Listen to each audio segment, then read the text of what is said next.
how to best possibly optimize your training program by identifying the best possible method of execution for various muscle groups in your body.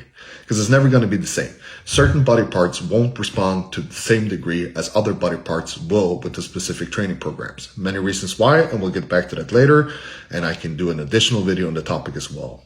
But first of all, if I use myself as an example, my quads during early age of training responded very well to a fairly low frequency, medium to low volume, but with a high resistance. So the progression of overload was kept by adding weight to the training.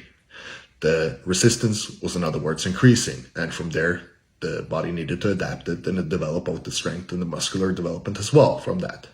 That did not work at all for my back.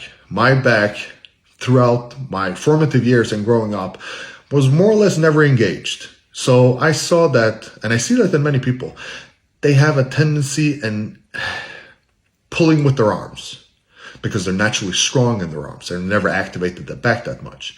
So I see in that specific case, then higher frequency, training the back every 3 to 5 days instead of every 7 days is more beneficial.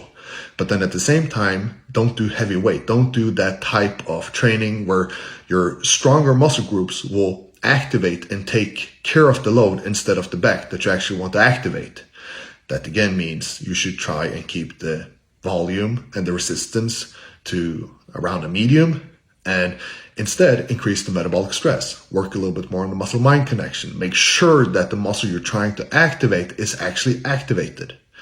Not just move the weight. That's what many people do wrong. They just move the weight right down and they see that they're increasing in strength. They see that they're doing more reps. They're seeing that something is happening, but the muscular development is not happening in the area that you want to.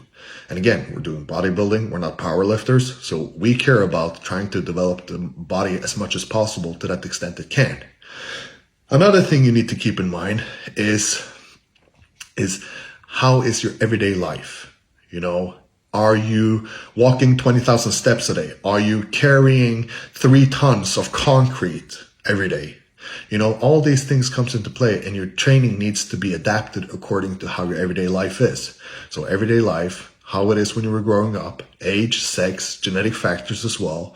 But most importantly at all, look, write down, take pictures, measurements every 2 weeks, and see if there's any body part that's not developing to the same extent as the others are on a specific training program. Then maybe you need to do some changes to that specific muscle group and try and figure out what that muscle group responds the best to by keeping the things I said now in mind. And that's the best advice I can give to you.